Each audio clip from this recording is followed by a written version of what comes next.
जय गुरु जी। संगत जी, एक बार एक आलसी ब्राह्मण होता है। वो अपनी पत्नी के साथ रहता था, पर वो भगवान शंकर का इतना पुजारी था कि वो भगवान के नाम के अलावा सिर्फ सोता था। उसका सोने का ही काम था, वो इतना आलसी था। तो एक बार पार्वती माता ने पूछा भगवान शंकर से कि प्रभु, ये भक्त आपका भक्ति तो करता है लेकिन कुछ कर्म नहीं करता।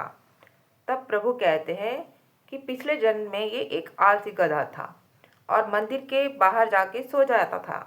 तो इसके कानों में जो राम नाम का, प्रभु के नाम का सिमरन था वो जाता रहता था, ये कथा सुनता रहता था अपने कानों से। इसलिए ये इस जन्म में मनुष्य योनि में पैदा हुआ, लेकिन इसका आलस नहीं गया। तो उचित समय पर मैं इसे शिक्षा भी दूंगा, तुम इसके लिए चिंता मत करो। तो वो एक दिन परेशान होकर के अपनी पत्नी से, जो ब्राह्मण होता है, वो मंदिर में चला जाता है और शिव भगवान से वरदान मांगता है कि प्रभु, मैंने आपकी भक्ति सच्चे मन से की है, तो मुझे वरदान दो कुछ जो मेरा अपने आप ही काम होने लग जाए। तो प्रभु उसको एक डंडा देते हैं कि तुम्हें जिससे काम करवाना हो उस पर ये रख देना और अपना काम बता देना। अब वो अपने आप ही उसके काम होने लग जाते हैं। वो आलसी तो था ही, अब डंडे से वो पंखे को छुआता है तो पंखा अपने आप ही हवा करने लग जाता है। सफाई करवाता है, वो चाय बनवाता है, वो अपने लिए, मेरे लिए एक कप चाय बना दो। एक दिन वह काम करवाता तो है और ये कहना भूल जाता है कि कब तक करना है।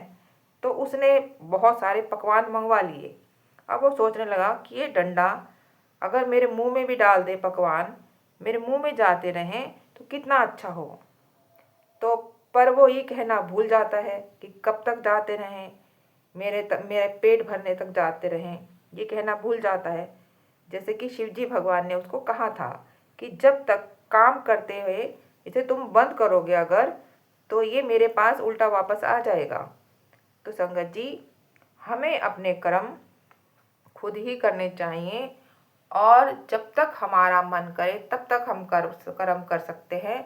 किसी के दबाव में आकर कर्म नहीं करने चाहिए, अपने आप ही कर्म करने चाहिए और चंगे कर्म करने चाहिए। जय गुरु जी। शुक्राना गुरु जी।